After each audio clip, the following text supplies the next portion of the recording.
We remain steadfast in our commitment in delivering local news that matters. Stories that inspire. Enriching the lives of Filipinos in the Philippines and across the globe. This is your GMA Regional TV. Buong puso para sa Pilipino. Kini ang At Home with GMA Regional TV. Mayong buntag, Southern Mindanao ug South Central Mindanao. Kini ang At Home with GMA Regional TV. Atod damo mga importanteng balitang lokal sa Northern Mindanao ug Caraga Region. Kini ang pinakahalapad nga pagbalita gikan sa Western Mindanao. Aniya na mga unang balita.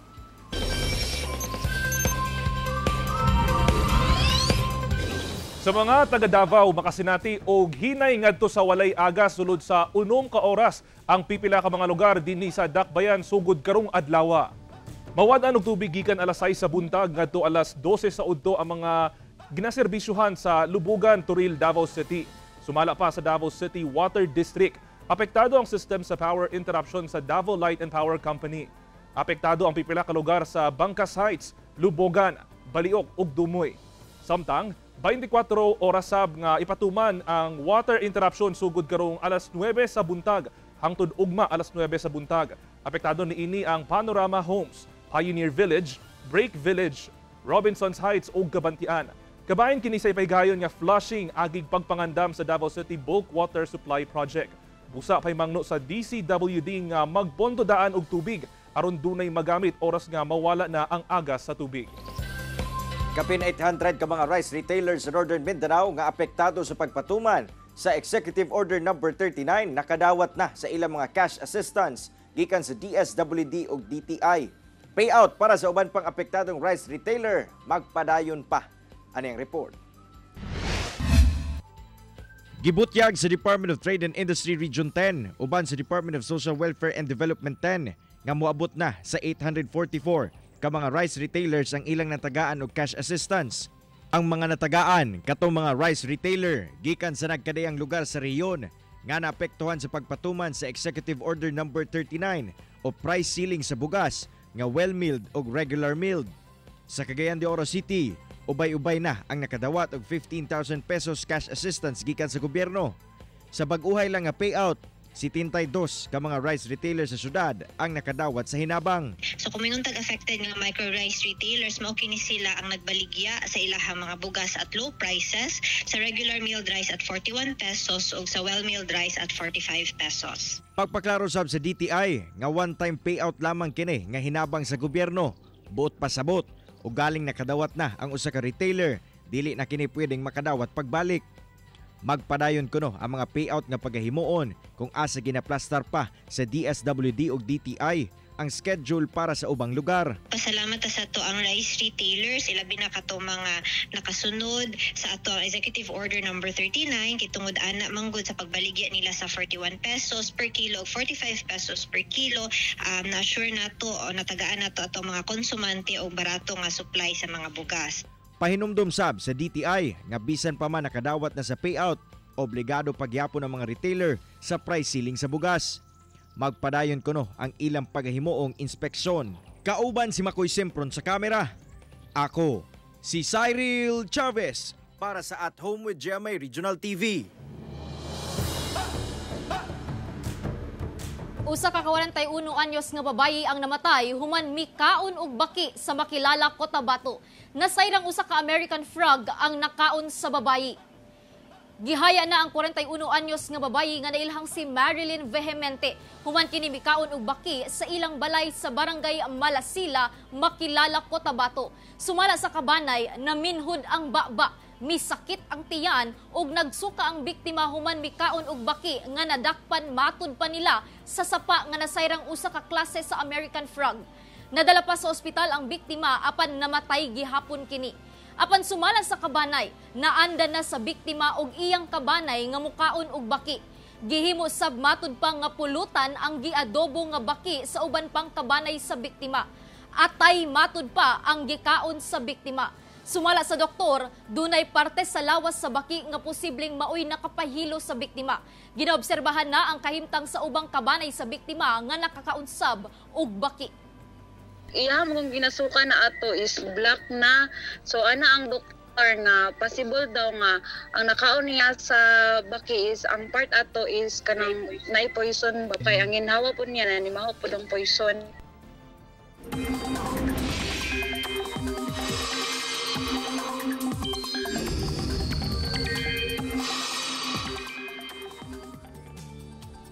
Mga kapuso, posibleng aduna pa'y mosulod nga bagyo una mahuman ang bulan sa Setyembre. Kini base sa wind forecast sa Metro Weather, kanang makita ninyo nga lingin nga nagtuyog sa sidlakan nga bahin sa nasod. Kana ang potensyal nga bagyo o low pressure area nga naghinay-hinay og kakusog. Kana nga bagyo ang ginganlan sa pag-asa nga bagyong Jenny. Karong weekend posibleng mosulod busa tutok sa updates sa GMA Integrated News Weather Center. Sa karon, ana pa sa gawas sa Philippine Area of Responsibility ang LPA sa gilayong 1,710 km sidlakan sa Central Luzon. Sulod sa 24 ngadto sa 48 ka oras, posibleng mosulod na kini sa PAR sumala sa pag-asa. Sa karon ang trough sa LPA ang magpaulan sa sidlakan nga bahin sa Visayas ug Mindanao. Gawas niini, ana pagyapon ang hanging habagat nga nakaapekto sa western section sa Luzon ug Visayas. Karong buntag, lauman ang pag-ulan sa pipila ka lugar sa Mindanao. Base sa rainfall forecast sa Metro Weather, magpadayon kini sa hapon nga mas halapad na ang apektado sa ulan. Busa mag-igmat sa posibleng baha o landslide.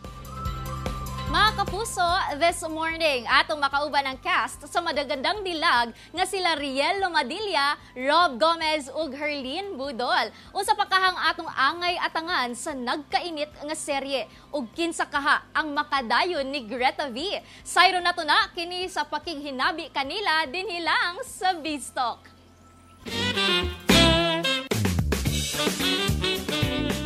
Mayong buntag mga kapuso, sure na magiging maganda ang inyong umaga dahil makakasama natin ang cast ng Magandang Dilag. Please all welcome Riel Lomadilla, Rob Gomez at nag-iisang Magandang Dilag, Herlene Budol. Ayun. Maayong buntag sa inyong tanan. Yun. Una sa lahat, pag-usapan muna natin itong Magandang Dilag. Siyempre naman, na talaga namang intense ang bawat episode. So, kamusta kayo? Behind the cam, ha? Ito, behind the cam. Ano yung hindi nakikita ng mga tao sa inyong tatlo?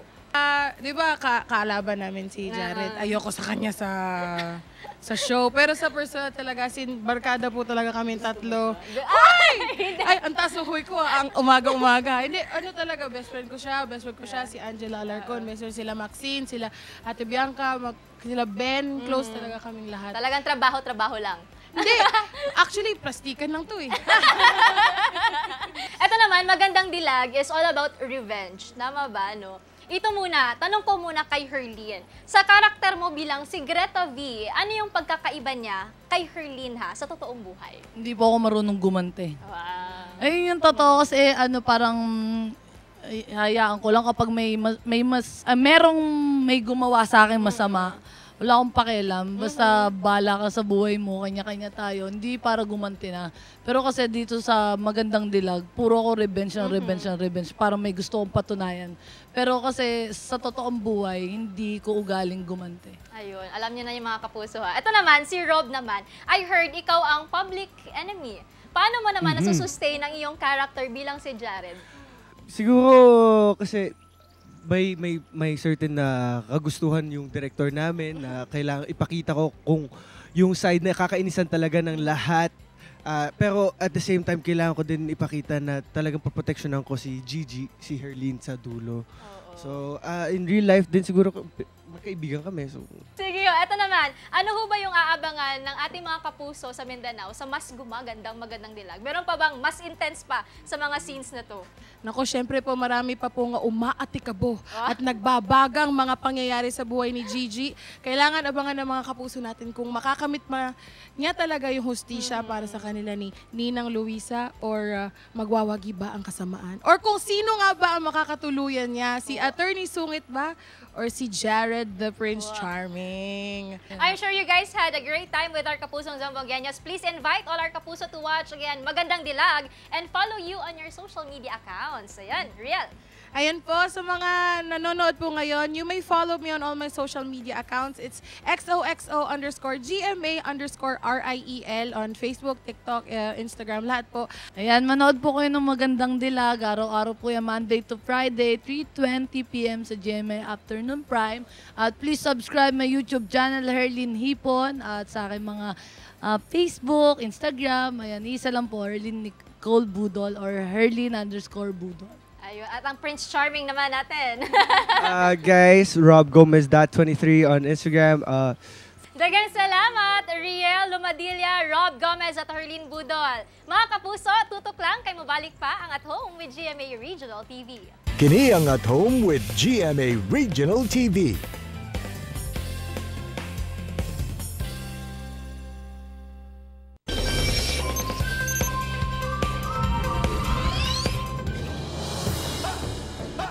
Bagyong Elias naghatod og grabing pagbaha sa Volos, Greece.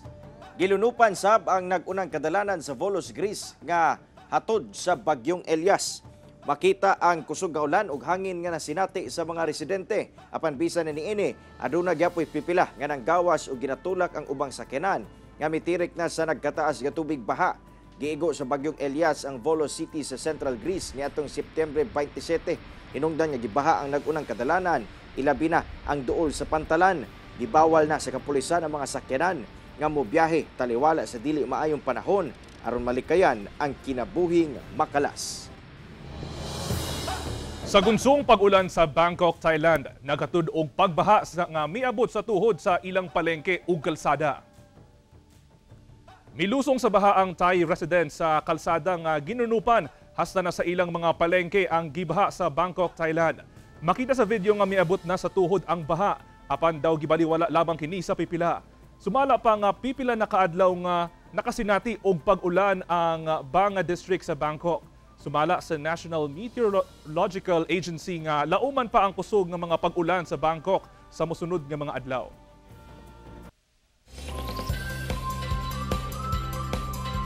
Gikalipay sa mga mag-uuma ug mais sa Zamboanga City ang mas paspas nga pagpanit ug pagpupo sa mais pinaagi sa corn sheller machine nga gitunol kanila sa lokal nga kagamhanan. Dugang detalye sa report ni Efren Mamak.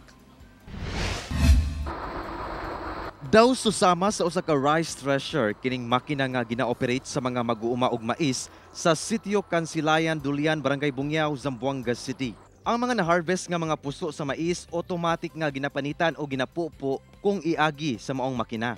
Matud sa mga mag-uuma og mais, mas paspas kuno kini kung itandi kaniadto nga mano-mano lang sa pagpanit og pagpupo sa mais. Grande ka difference. We are trubayo man-monitor na ora pwede to manpupo katikas ka 1,500 kilo. I-approve yo antes yung mga valor de sinkaban. Mas di un mes siya pwede akaba manpupo. Ang maong makina nagkantidad og halos 300,000 pesos nga gipang-apod gikan sa gobyerno nga adunay tumong nga matabangan ang mga mag-uuma og mais sa syudad.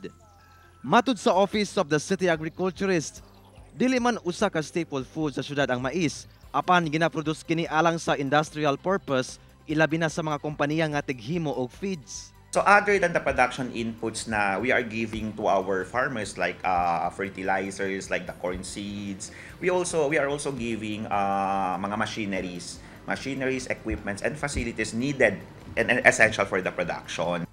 Apan usasab sa problema matud pa nga ginatubang sa mga mag-uuma og mais ang kakulangon sa dryer o pasilidad sa pagpauga sa grano sa mais. Sa kasamtangan, trapal ra ang ilang ginagamit sa pagpauga og mais. As much as kaya dayon kita gali kanila, el mga asistensya, we know that you know for a fact that we are really working on very limited resources. So prioritize lang kita. Kauban si Sim Romero sa kamera, ako si Efren Mamak para sa At Home with GMA Regional TV. Pinakaunang regional leg sa Holiday Cruise Collection sa inilang fashion designer sa nasod nga si Francis Libiran. Gipaygayon sa Davao City. Ani ang report?